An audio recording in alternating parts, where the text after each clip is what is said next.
But it's important to note that the physical, visual manifestation of these entities, according to John, is that they are frog-like.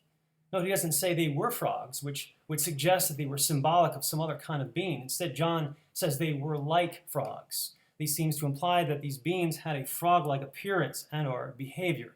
This makes it pretty clear that these beings are not human. I say this as there are some who suggest that these spirits that John sees refer to false prophets and teachers who are very similar to the typical people we see today spreading false doctrine and damnable heresies. I don't believe these entities are your typical false teachers who look like regular human beings, for John says these three spirits are like frogs. And again, that seems to imply they have a frog-like appearance and or a behavior. Mainly, I believe what John was seeing was what we would refer today as alien grays. And when I speak of alien grays, I'm not implying that I believe there are aliens that have evolved on other planets that will come to the Earth in the future. However, I do believe there are aliens in the sense of entities that pose as aliens from other planets. But in reality, they are just demons who can either manifest themselves in physical form or they have possessed a pre-existing body that has been engineered for them. It appears that the physical form these entities will have will be frog-like. And this is one of the reasons why I believe these three entities are alien grays. It's because of the many similarities the alien grays have with frogs. For example, consider that frogs and grays both have big heads and big, bulgy, wraparound eyes. They have a very small nose, or just two slits for a nose, and they have tiny ears with no lobes, skinny arms, skinny webbed fingers, fingertips with round pads or bulbs on the end of them. Also, both alien grays and frogs have no visible, distinguishable genitalia.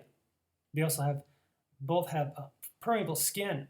The frog's skin can exude certain toxic substances which help to keep the skin moist and protect it from bacteria and can help them escape from the grasp of predators. And also, grays supposedly can excrete foul substances through their skin, which can give them a foul odor, which is something people have testified of who have encountered them. But in addition to similarities in appearance, there are similarities in behavior between these frogs and alien grays. Consider that both frogs and grays can appear somewhat friendly and harmless, but they can also be very deadly.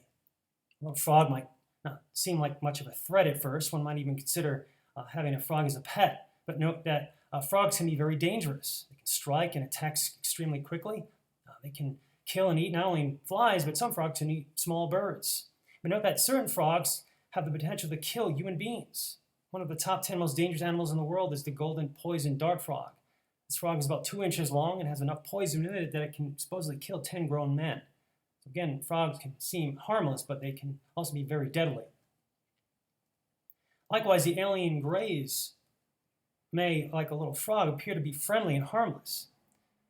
Sometimes they are portrayed in this way in many movies and cartoons. It's likely when some of them will appear on the world scene, they will try to convince people they pose no danger to humanity, that they come in peace to help mankind.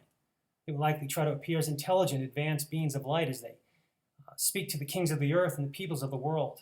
Like false prophets often do, they will try to portray themselves in such a way to gain people's trust, that they might have their ideas and words received by the hearts of the multitudes. But the fact is, these beings will be incredibly deadly and poisonous as they seek to seduce and spread lies to the world about the Antichrist and the true Christ himself. Also consider the fact that the main way in which a frog attacks is by means of its tongue. When it spots something it wants to eat, such as a fly, will thrust out its sticky tongue incredibly fast and grab its victim and bring it back into its mouth where it will be devoured. And similar to the frog, the primary means by which the grays will attack would seem to be by means of their tongues as they teach damnable blasphemous ideas. Like frog, they will dart their tongues out, so to speak, in order to grab a hold of their prey. And their prey is the hearts and the minds of the world. They want to grab their trust in order to seduce them away from the truth about Yeshua, which will result in them ultimately being devoured and destroyed. Also consider that most frogs are nocturnal. That is, they are creatures that are active in the night. But also these frog-like beings John speaks of are creatures of the darkness as well. They're obviously beings of spiritual darkness, but it seems they are beings that will likely be active during physical darkness as well, for they appear to arrive on the scene after the fifth vial is poured out, which results in the seed of the beast and his kingdom being full of darkness. Also consider that both frogs and grays have a powerful voice.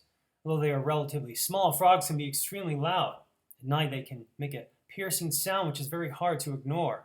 So it is that grays will have a powerful voice during the period of great spiritual darkness or nighttime of the earth, which is the tribulation. Not so much that the volume of their voice will be necessarily loud, but that their voices will be powerful in the sense that it will obtain the attention of the very kings of the whole world and actually convince them to marshal their forces together to fight against Yeshua himself. These are just some of the many similarities between frogs and alien greys.